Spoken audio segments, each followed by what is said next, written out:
तो हेलो प्यारे बच्चों, मैं टिकम सिंगाड़ा सिग्मा उक्ति क्लासेस के चैनल पे आपका स्वागत करता हूं। जैसा कि आपको पता होगा इस सरी कि हमने 4 दिन की यहाँ पर सीरीज चलाई है। क्लास 10th मैथमेटिक्स में हमने कल जो डे फर्स्ट था उसमें 2021 में आरबीएससी के पेपर 2021 में चैप्टर नंबर 4 से जितने भी क्वेश्चन आए थे वो मैंने आपको सोल्व करवाए थे। इस वीडियो के अंदर अब हम डे 2 में आरबीएससी का जो मैथमेटिक्स का पेपर है 2022 उसमें आए हुए जितने भी क्वेश्चंस है वो करवाने वाला है। और मैं आपको बता दूं ये जितने भी क्वेश्चंस है वो आरबीएससी 2026 के पेपर में बहुत ज्यादा वेरी वेरी वेरी इंपॉर्टेंट होने वाले हैं। तो आप अब यहाँ पर इस वीडियो को देखिए और लुत्फ उठाइए और अपनी तैयारी को एक नया आयाम दीजिए। ठीक है, तो यहाँ पर आप देखिए पहला क्वेश्चन, फर्स्ट क्वेश्चन क्या है प्यारे बच्चों, किसी द्विघात समीकरण a x square plus b x plus c equal to 0 के मूल वास्तविक नहीं है। ऑप्शन वाला क्वेश्चन है, एमसीक्यू में आया हुआ क्वेश्चन है प्यारे बच्चों, 1 मार्क्स का क्वेश्चन है। ये जरूर 1 मार्क्स का क्वेश्चन है, लेकिन प्यारे बच्चों अप्रोक्सीमेटली ये ज्यादा मार्क्स का क्वेश्चन बनने वाला है आपके लिए, क्योंकि मैं इस क्वेश्चन को करने के लिए जो कॉन्सेप्ट बताऊंगा आपको वो सारे के सारे कॉन्सेप्ट आपको इस चैप्टर में बहुत ज्यादा मदद करने वाले हैं। ठीक है प्यारे बच्चों, देखिए तो सबसे पहले आपको मैं कॉन्सेप्ट सिखाता हूं। देखिए सबसे पहले यहां पर मैंने a x square plus b x plus c equal to 0, ये क्या है, तो ये द्विघात समीकरण का मानक रूप है, मतलब बोले तो standard form of quadratic equation. हर बच्चे को सर याद होनी चाहिए। यस बिल्कुल एकदम ये टिप्स पे याद होना चाहिए प्यारे बच्चों। A x square plus b x plus c equal to 0। सभी बच्चे, जितने भी बच्चे वीडियो देख रहे हैं प्यारे बच्चों, वीडियो को पॉज कीजिए और हैंड टू हैंड इसको एक बार मन में बोल के देखिए, आपको हैंड टू हैंड याद होगा, मैं गारंटी दे रहा हूं प्यारे बच्चों। वेरी नाइस प्यारे बच्चों। चलिए अब प्यारे बच्चों में इसके 3 पार्ट, अब यहां पर मैं आपको बता दूं, एक डी का एक फॉर्मूला होता है जिसको हम बोलते हैं बी स्क्वायर माइनस 4ac। इसका नाम प्यारे बच्चों, इसका नाम क्या होता है, तो वापस आप वीडियो को पॉज कीजिए और कमेंट सेक्शन में लिखिए, क्योंकि डे फर्स्ट में मैंने इस चीज को बोला हुआ है।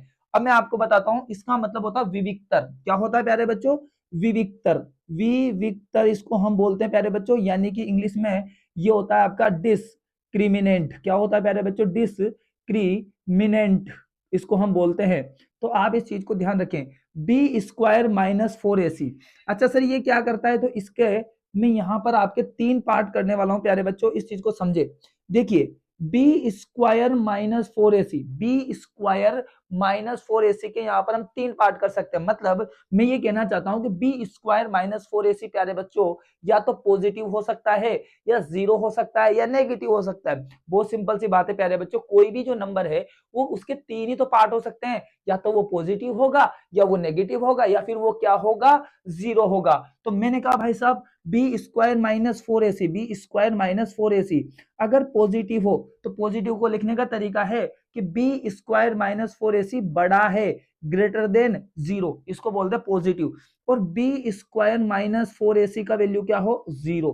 और तीसरी कंडीशन है बी स्क्वायर माइनस 4ac की वैल्यू क्या हो, 0 से कम। क्या हो बेटा, 0 से कम। तो प्यारे बच्चों मैं आपको बता दूं कि यहाँ पर कोई भी जो नंबर है वो या तो पॉजिटिव होता है, या नेगेटिव, या फिर 0। इसी हिसाब से यहाँ पर जो बी स्क्वायर माइनस 4ac है वो पॉजिटिव यानी कि greater than 0, b square minus 4ac 0, b square minus 4ac less than 0, मतलब इसका मतलब होता है नेगेटिव। तो ये हो गया पॉजिटिव, ये हो गया 0, ये हो गया नेगेटिव। पॉजिटिव को लिखने का तरीका है प्यारे बच्चों, तनाव मत लो, पॉजिटिव को लिखने का तरीका है, पॉजिटिव का मतलब है 0 से बड़ा और नेगेटिव का मतलब है 0 से छोटा। अब समझिए ध्यान से, अगर आपको ये कंडीशन दिखे प्यारे बच्चों, इसका मतलब आपके जो मूल होंगे प्यारे बच्चों, मूल मतलब इंग्लिश में इनको बोलते हैं बेटा रूट्स, मतलब और देसी भाषा में बोलो बेटा आंसर, द्विघात समीकरण के answer, roots of quadratic equation. तो वो कैसे होंगे प्यारे बच्चों, सुन लो। इस केस के अंदर होंगे ये वास्तविक, कैसे होंगे प्यारे बच्चों, वास्तविक। लेकिन कैसे होंगे, भिन्न। क्या होंगे बेटा, भिन्न भिन्न यानी कि अलग, ये वाला चीज, यानी कि इंग्लिश में हम बोलते हैं इसको real and different, real and different, बस इतना सा मामला है। नेक्स्ट देखो, अगर बी स्क्वायर माइनस 4ac 0 हो जाए तो सर, तो हम इनको बोलेंगे कि मूल आपके वास्तविक तो होंगे लेकिन एक समान होंगे, एक जैसे होंगे, जैसे कि फॉर एग्जांपल 2,2, 3,3, 4,4 ऐसा। अच्छा इंग्लिश में क्या बोलेंगे, तो इंग्लिश में बोलते हैं बेटा real and equal. Okay sir, ये भी समझ में आ गई। लेकिन प्यारे बच्चों अगर b square minus 4ac less than यानी कि छोटा हो, किससे? 0 से। मतलब ये क्या हो गया बेटा? ये हो गया आपका नेगेटिव। क्या हो गया? नेगेटिव। तो मूल कैसे होंगे? तो फिर ये वास्तविक नहीं होंगे प्यारे बच्चों, ये होंगे आपके काल्पनिक। क्या होंगे प्यारे बच्चों? काल्पनिक। एंड और कैसे होंगे? अलग अलग, काल्पनिक और भिन्न भिन्न। इंग्लिश में इनको बोलते बेटा यानी कि इमेजिनरी। क्या बोलते हैं ये? इमेजिनरी। तो ये हो जाएंगे आपके इमेजिनरी एंड डिफरेंट। ठीक है। तो प्यारे बच्चों ये जो कॉन्सेप्ट मैंने आपको लिखा है ना, ये कॉन्सेप्ट मोस्ट इंपोर्टेंट है और हर बच्चों को ये कॉन्सेप्ट देखने की आवश्यकता है। देखने से काम नहीं चलेगा, इसको आपको टिप्स पे ही याद रखना पड़ेगा। अब देखिए मैं आपको क्वेश्चन बना के बताता हूं। तो आप एक क्वेश्चन देखिए, यहां पर उसने बोला कि इन चार में से, इन ए बी सी डी में से वो कौन सा ऑप्शन है, वो कौन सा ऑप्शन है जिसको देख के आप ये पता कर सकते हैं कि इसके मूल वास्तविक नहीं है। अब आप देखिए यहाँ पर तीन ऑप्शन मैंने आपके सामने रखे। देखो इस पहले ऑप्शन में वास्तविक है, दूसरे ऑप्शन में वास्तविक है और तीसरे ऑप्शन में वास्तविक नहीं है। मतलब क्या है बेटा? काल्पनिक। मतलब आपका जो आंसर होने वाला है ना प्यारे बच्चों, वो क्या होने वाला है? B square minus 4ac less than 0। तो ये ऑप्शन देखिए यहाँ पर, ये रहा option number c is right. बहुत बेहतरीन प्यारे बच्चों, बहुत बेहतरीन। आपने यहाँ पर बहुत खतरनाक लेवल पे तीर मार लिया है प्यारे बच्चों। एक नंबर आप लेके आ चुके हैं प्यारे बच्चों। लेकिन चिंता मत कीजिए, अगर ये कॉन्सेप्ट आपको समझ में आ गया और ये कॉन्सेप्ट अगर आप अच्छे से पढ़ लेते हैं तो मैं दावे के साथ बोल सकता हूँ कि एक नंबर नहीं, अप्रोक्सीमेटली 3 नंबर के क्वेश्चन आप बनाने वाले हैं। हम आगे बढ़ते हैं और धीरे धीरे एहसास करवाता हूँ। चलिए क्वेश्चन नंबर थर्ड का फिफ्थ, इस पेपर में क्वेश्चन नंबर थर्ड का फिफ्थ क्वेश्चन आया है। कितना प्यारा क्वेश्चन है, देखिए ध्यान से। उन्होंने बोला कि ये x minus 2 minus x equal to 3x x minus 2। इसने बोला कि द्विघात समीकरण, मतलब यानी कि क्वाड्रेटिक इक्वेशन के रूप में लिखो। मतलब कहने का तात्पर्य इतना सा है प्यारे बच्चों, सबसे पहले जो ये दिया हुआ है ना, इसको मैं लिखता हूं, देखो ध्यान से। तो मैंने लिखा है यहाँ पर x माइनस 2, ठीक है, minus x equal to 3x और x माइनस 2। ठीक है। अब मुझे कुछ नहीं करना है, इसको सोल्व करना है। क्या करना है? सबसे पहले सोल्व कैसे करेंगे? तो देखो सबसे पहले ये लिख दिया मैंने x minus 2 minus x equal to, अब 3x प्यारे बच्चों इससे इंटू होगा तो 3x इंटू एक्स, तो ये हो जाएगा 3x square minus 3x into 2, तो 3 इंटू 2 6 और x ऐसा का ऐसा। अब कुछ नहीं करना प्यारे बच्चों, आप इधर की सभी वैल्यूज को उधर लेके चल जाइए, इधर की सभी वैल्यू को उधर लेके चल जाइए या फिर इधर लेके आ जाइए। तो चलो इधर ले आते हैं। अब देखो आप ध्यान से, बहुत प्यारी बात हो रही है यहाँ पर। प्लस का x माइनस का x खत्म, प्लस का x माइनस का x खत्म। ठीक है, तो क्या बचा? माइनस 2 बचा। क्या बचा? माइनस 2। तो लिख दीजिए minus 2 equal to 3x square minus का 6x। अब आपको कुछ नहीं करना, इस माइनस 2 को भी उधर लेके जाओ, तो इधर कौन बचेगा? 0। तो ये हो जाएगा 3x स्क्वायर माइनस 6x और प्लस का क्या हो जाएगा? 2। अब आप थोड़ा ध्यान से इसको देखिए प्यारे बच्चों, इसको थोड़ा ध्यान से देखिए। यहां पर एक एक्स स्क्वायर आ रहा है और एक एक्स आ रहा है और एक बिना एक्स का आ रहा है। ये क्या है? ये द्विघात समीकरण का रूप है, क्वाड्रेटिक इक्वेशन का क्या है प्यारे बच्चों? फॉर्म है। आगे बात समझ में, तो आप आराम से देख सकते हैं। क्वेश्चन में यही बोला था प्यारे बच्चों कि ये जो ये दे रखा है ना, इसको द्विघात समीकरण के रूप में लिख दीजिए, मतलब क्वाड्रेटिक फॉर्म के रूप में लिख दीजिए। अरे तो बहुत बढ़िया बात है ना, हमने इसको सोल्व किया और हमारे पास ये जो आया 3x square minus 6x plus 2, तो ये क्या आ गया? एक द्विघात समीकरण का रूप, यानी कि क्वाड्रेटिक इक्वेशन का क्या गया? फॉर्म, है ना। तो ये हमारा क्या हो जाएगा प्यारे बच्चों? आंसर हो जाएगा। ठीक है। आई होप प्यारे बच्चों आपको ये समझ में आ रहा होगा। मैं जितने भी बच्चे जो वीडियो देख रहे हैं प्यारे बच्चों, मैं आपसे कहना चाहता हूं कि ये जो वीडियोस है आपके लिए, आपके एग्जाम के अप्रोक्सीमेटली जो 3 महीने बचे उनके लिए एक रामबाण साबित होने वाले प्यारे बच्चों। और इन वीडियोस को अगर आप देख रहे हैं और आपको इनसे बहुत फायदा हो रहा है या आपको एहसास हो रहा है, तो प्लीज लाइक करें, कमेंट करें और चैनल पे अगर नए हैं तो सब्सक्राइब जरूर करें और अपने जितने भी दोस्त हैं उन तक इस वीडियो को जरूर पहुंचाएं। ठीक है प्यारे बच्चों। चलिए तो अब मैं इस क्वेश्चन को छोड़ते हुए नेक्स्ट क्वेश्चन पे बढ़ता हूं। आप देखिए क्वेश्चन नंबर थर्ड का 7 क्वेश्चन है, क्वेश्चन नंबर थर्ड का 7 क्वेश्चन है आरबीएससी 2022 के पेपर में। चलिए क्वेश्चन में क्या बोला तो यहां पर बोला है कि एक द्विघात समीकरण दे रखी है प्यारे बच्चों, मतलब क्वाड्रेटिक इक्वेशन गिवन है। तो मैंने सबसे पहले इसको लिखा 3x square minus 8x minus 16 equal to 0। ठीक है प्यारे बच्चों, बात समझ रहे ना प्यारे बच्चों, सभी जगे हुए बच्चे, सभी बच्चे जगह रहे भैया ना, खतरनाक लेवल। पेपर के 3 महीने बचे हुए हैं, हमें फाड़ना है पेपर किसी भी कंडीशन में। और चिंता मत कीजिए, सिग्मा विक्ट्री क्लासेस आपके साथ है। जो भी प्रॉब्लम हो आप कमेंट सेक्शन में लिखिए, हर प्रॉब्लम का सॉल्यूशन किया जाएगा। ठीक है, फिर हम आगे बढ़ रहे हैं प्यारे बच्चों। यहां पर देखिए, तो ये मैंने एक द्विघात समीकरण यानी कि क्वाड्रेटिक इक्वेशन लिख दी है, लेकिन उसने बोला कि मूलों की प्रकृति ज्ञात कीजिए। वो हो मैंने आपसे बोला था कि ये कॉन्सेप्ट अगर हमारे प्यारे बच्चों को याद है तो ये कॉन्सेप्ट से आप 1 नंबर का नहीं प्यारे बच्चों, अप्रोक्सीमेटली 3 नंबर तक के क्वेश्चंस बनाएंगे इस चैप्टर के अंदर। ठीक है, तो उसने बोला मूलों की प्रकृति। तो मैं आपको बता दूं, आपको कुछ नहीं करना प्यारे बच्चों, मूलों की अगर आपको प्रकृति निकालनी है, मूलों की अगर आपको प्रकृति निकालनी है प्यारे बच्चों, तो आपको कुछ नहीं करना, ये फॉर्मूला लगाना है, ये फॉर्मूला लगाना है, बी स्क्वायर माइनस 4ac। तो मैंने कहा ठीक है, ये मैंने कहा ठीक है, तो यहां पर अपन को एक फॉर्मूला लगाना प्यारे बच्चों, d equal to b square minus 4ac। Okay, b square minus 4ac। लेकिन उसके पहले प्यारे बच्चों आपको एबीसी की वैल्यू चाहिए, उसके पहले आपको एबीसी की वैल्यू चाहिए। तो कुछ नहीं करना साहब, a x square plus b x plus c equal to 0 से तुलना कर दो। अरे हाँ या ना, हाँ सर बिल्कुल। अब आपको यहां देखना है एक्स स्क्वायर के साथ कौन चिपक रहा है, ए, तो यहाँ एक्स स्क्वायर के साथ कौन चिपक रहा है, 3, मतलब ए की वैल्यू होगी बेटा 3।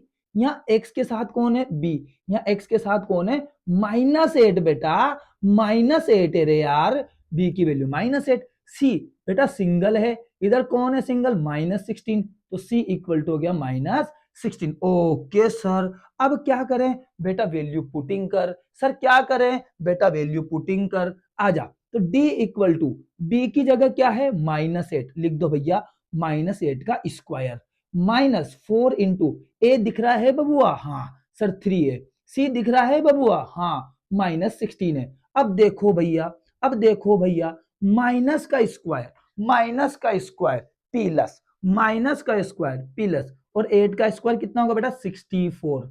अब ये वाला माइनस जब आगे आएगा, ये वाला माइनस जब आगे आएगा तो माइनस माइनस क्या होगा बेटा, प्लस हो जाएगा। और इनको इंटू करो, देखो तो यानी कि अगर आप इनको इंटू करेंगे प्यारे बच्चों, तो 4 इंटू 3 कितना होगा आपका, तो 4 इंटू 3 होता है बेटा 12, और इंटू में क्या आ गया आपका 16। ओके प्यारे बच्चों, अभी कैलकुलेशन पूरी नहीं हुई है, तो d इक्वल टू ये हो गया आपका 64 और प्लस, अब आपको 16 और 12 को क्या करना है प्यारे बच्चों, इंटू। तो आप देख सकते हैं यहां पर मैं रफली आपको इंटू करके बता देता हूं, देखिए ध्यान से। तो अगर आप 16 को 12 से इंटू करते हैं तो देखिए 2 इंटू 6 कितना होगा, 12, कैरी गया 1, 2 इंटू 1 2 और 1 हो गया 3, इंटू 1 को 6 से, 6 और 1 को 1 से, तो आपका आंसर बनेगा बेटा 2, 6 और 3 9 और 1 ऐसा कैसा, 192 is your answer, 192 is your answer. Okay, तो d इक्वल टू, अब इनको प्लस करो बेटा, 4 और 2 6, 9 और 6 15, कैरी गया 1 और 1 और 1 2, ओ हो 256 जो है प्यारे बच्चों इसका आंसर आया है। लेकिन हमें इससे मतलब नहीं है प्यारे बच्चों कि 256 आया या क्या आया, हमें आंसर इस चीज से मतलब है कि इसकी वैल्यू पॉजिटिव है, नेगेटिव है या जीरो है। जीरो तो नहीं है सर, तो फिर पॉजिटिव नेगेटिव, इसके आगे कुछ दिख रहा है, नहीं दिख रहा, मतलब ये पॉजिटिव है प्यारे बच्चों। डी का वैल्यू क्या आ गया प्यारे बच्चों, पॉजिटिव। कॉन्सेप्ट पे आइए, हमने क्या बोला था कि बी स्क्वायर माइनस 4ac अगर 0 से बड़ा है मतलब पॉजिटिव है, तो आपके मूल वास्तविक व भिन्न होंगे, यानी कि रियल एंड डिफरेंट। तो बेटा आपके जो मूल होने वाले हैं, मतलब जो रूट्स होंगे प्यारे बच्चों, वो कैसे होंगे, तो वो होंगे आपके वास्तविक व भिन्न भिन्न, वास्तविक व भिन्न भिन्न, यानी कि रियल एंड डिफरेंट। ओके प्यारे बच्चों, तो यानी कि आई होप प्यारे बच्चों आपको ये जो है जितने भी सॉल्यूशंस मैंने करवाए हैं वो आपको जरूर समझ में आए होंगे। इसके बाद मैं अब जो नेक्स्ट क्वेश्चन आया है उसको आपको करवाता हूं, ठीक है, आप इसका स्क्रीनशॉट ले लीजिए। तो प्यारे बच्चों चैप्टर नंबर 4 का इस पेपर का जो है लास्ट क्वेश्चन और ये क्वेश्चन जो है 2 मार्क्स में आया हुआ क्वेश्चन है, बहुत ही शानदार क्वेश्चन है। देखिए इसको कैसे सोल्व करेंगे आप सीखिए। इसमें कुछ नहीं बोला, इसमें बोला गया है कि x square minus 8x minus 180 equal to 0, ये एक द्विघात समीकरण यानी कि क्वाड्रेटिक इक्वेशन है, इसमें आपको कोई शक नहीं है बिल्कुल। अब इसके आपको मूल यानी कि रूट्स फाइंड करने हैं, मतलब मैं अपनी लैंग्वेज में बोलूं तो आपको इसको सोल्व करके इसके आंसर निकालने। कितने आंसर निकलेंगे सर, 2 आंसर निकलेंगे, क्योंकि x की पावर 2 है, एकदम कंफर्म रखिए दिमाग के अंदर, एक्स की अगर पावर 2 है तो आंसर 2, एक्स की पावर 3 है तो आंसर 3, एक्स की पावर 4 है तो आंसर 4। एक बार आरबीएससी ने क्वेश्चन पूछा था कि एक्स की पावर n हो तो आंसर कितने होंगे प्यारे बच्चों, n। बहुत बढ़िया सर, एक नंबर आपने तैयार कर दिया, वेरी नाइस बच्चों। आगे बढ़ते हैं। अब इसको सोल्व करने का तरीका है कि भैया x square minus 8x minus 180 equal to 0 लिख दो। अब बच्चे के माइंड में आएगा कि सर हमारे सर ने तो दो मेथड पढ़ा है इसको सोल्व करने के, कौन कौन से, एक तो गुणनखंड विधि यानी कि फैक्टराइजेशन मेथड, और एक श्रीधराचार्य विधि यानी कि क्वाड्रेटिक फॉर्मूला। सर कौन सा यूज करें? तो प्यारे बच्चों क्या क्वेश्चन में किसी भी मेथड के बारे में मेंशन किया है क्या? क्या किसी भी मेथड के बारे में बोला है क्या? नहीं।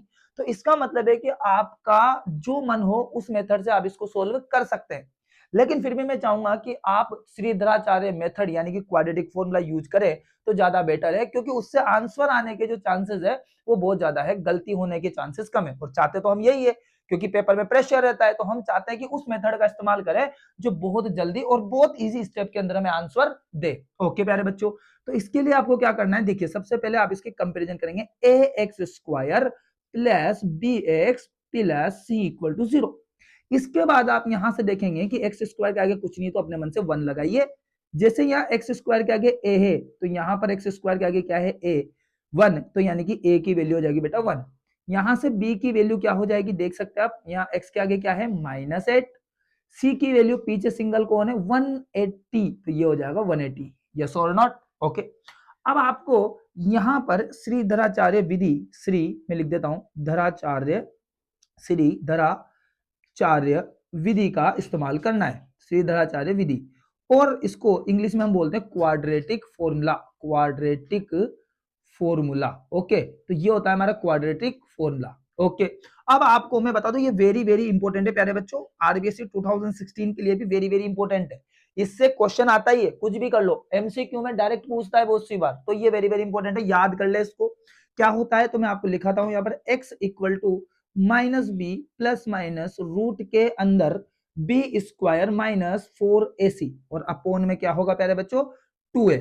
ठीक है, तो ये वाली चीज होगी यहाँ पर। ओके, अब क्या करना है, तो अब आपको यहाँ पर वैल्यू पुटिंग करनी है प्यारे बच्चों। कैसे? तो देखिए x की जगह x माइनस b देखिए क्या है -8, तो यहाँ पर लिख दीजिए -8, और इसके बाद प्लस माइनस फिर आएगा आपका रूट, और ये इसके अंदर बी स्क्वायर मतलब -8 का स्क्वायर माइनस 4ac, तो 4a क्या है आप देखिए, a आपका 1 और c क्या है आपका 180, तो यहाँ पर लिख दीजिए प्यारे बच्चों, उसमें कौन सी बड़ी बात है, हाँ या ना बोलो? हाँ सर, बिल्कुल एकदम करेक्ट है। अब और अपोन में आप क्या लिखने वाले हैं प्यारे बच्चों, अपोन में देखिए, तो अपोन में आप लिखेंगे 2, और इनटू में a की जगह क्या आएगा, तो a की जगह आ जाएगा 1। ओके, अब आगे अगर मैं इसको सोल्व करूं तो आप देख सकते हैं x equal to minus minus क्या होगा प्लस, तो ये हो जाएगा 8 प्लस माइनस रूट के अंदर। अब आप थोड़ा ध्यान से देखिए बेटा, माइनस का जो स्क्वायर है वो प्लस होता है, और 8 का जो स्क्वायर है वो क्या होता है आपका 64। फिर यहाँ होता है आपका माइनस, क्या होता है प्यारे बच्चों, माइनस, तो इस माइनस को हम यहाँ पर लिखेंगे, तो माइनस मैंने यहाँ पे लिखा। अब यहाँ देख सकते हैं आप कि 180 को जब 4 से इंटू करेंगे, 180 को आप 4 से इंटू करेंगे तो कितना बनेगा आपका, तो यहाँ पर 18 का जो टेबल है वो 4 टाइम अगर हम बोले तो ये हो जाएगा आपका 72। कितना हो जाएगा प्यारे बच्चों, 72, तो ये 720 बनेगा, यहाँ पर कितना बनेगा, 720। ओके, अब उसके बाद, तो उसके बाद यहाँ पर नीचे देख सकते हैं 2 इंटू 1 कितना बन गया आपका 2। क्लियर? अब आप यहाँ पर थोड़ा सा और इसको आगे सोल्व करते हैं प्यारे बच्चों, तो देखो x की जगह यहाँ पर आपका रहने वाला है x इक्वल टू, ये हो जाएगा आपका 8 और प्लस माइनस रूट के अंदर। अब यहाँ पर थोड़ी सी मजेदार बात है प्यारे बच्चों, देखो अब आपको यहाँ पर 720 में से 64 को माइनस करना है। अब आपको पता चल गया कि यहाँ पर बड़ा नंबर जो है वो किसका है बेटा, तो नेगेटिव का, मतलब रूट के अंदर जो है आंसर क्या आने वाला है, रूट के अंदर जो आंसर आएगा वो आपका आएगा नेगेटिव। क्या आएगा प्यारे बच्चों, नेगेटिव। अब जो नेगेटिव आंसर तो आएंगे, बिल्कुल आएंगे सर, लेकिन अब माइनस कीजिए इसको, तो यहाँ पर आपको मैं माइनस करके बता देता हूँ प्यारे बच्चों कि 720 में से 64 को आप माइनस करें तो ऐसे करें, तो देखिए सबसे पहले 10 में से 4 गया तो 6, और 1 बचेगा प्यारे बच्चों, तो 11 में से अगर आपका 6 जाएगा प्यारे बच्चों तो कितना बचेगा आपका, तो ये बचेगा 5, और यहाँ पर बचेगा 6। लेकिन जो ये आंसर आएगा बेटा वो 656 जो आएगा वो किसका आएगा, नेगेटिव आएगा। कैसा आएगा बेटा, नेगेटिव, और अपोन में 2। अब आपको एक चीज ध्यान देनी बेटा कि अगर रूट के अंदर नेगेटिव वैल्यू आ जाए, रूट के अंदर कौन सी वैल्यू आ जाए बेटा, नेगेटिव, तो कंफर्म है कि इसके जो मूल होंगे प्यारे बच्चों, यानी कि जो आंसर रूट्स होंगे वो कैसे होंगे। तो मैंने अभी जस्ट थोड़ी देर पहले आपको क्वेश्चन में समझाया हुआ है कि अगर बी स्क्वायर माइनस 4ac, ये किसकी वैल्यू बेटा, तो ये है बी स्क्वायर माइनस 4ac, इसकी वैल्यू अगर नेगेटिव आए ना प्यारे बच्चों, तो आपके जो मूल यानी कि जो रूट्स होंगे वो कैसे होंगे, तो वो होंगे आपके काल्पनिक। कैसे होंगे बेटा, काल्पनिक एंड भिन्न भिन्न। कैसे होंगे, काल्पनिक एंड भिन्न भिन्न, मतलब यानी कि यहां पर इनको बोलेंगे इमेजनरी एंड डिफरेंट। कैसे होंगे, इमेजनरी एंड डिफरेंट। ठीक है, तो आपको ये क्वेश्चन यहीं पे ही छोड़ना पड़ेगा प्यारे बच्चों, आप इसको यहां पर आगे सोल्व नहीं कर सकते। ठीक है, तो यानी कि ये क्वेश्चन था आपके जो बोर्ड में आया हुआ था। ठीक है, थोड़ा सा अलग हुआ, डिफरेंट हुआ हल्का सा, लेकिन ऐसा तो नहीं, लेकिन हो सकता है कि यहां पर अगर पॉजिटिव वैल्यू आए तो फिर आंसर जो है वो पॉजिटिव में निकलेगा। ठीक है, तो प्यारे बच्चों मैं वीडियो को यहीं समाप्त करता हूं और हम नेक्स्ट वीडियो में मिलते हैं आपके पेपर 2023 के बेहतरीन क्वेश्चंस के साथ। ठीक है, तो मैं आपसे अलविदा लेता हूं और मिलते हैं नेक्स्ट वीडियो में।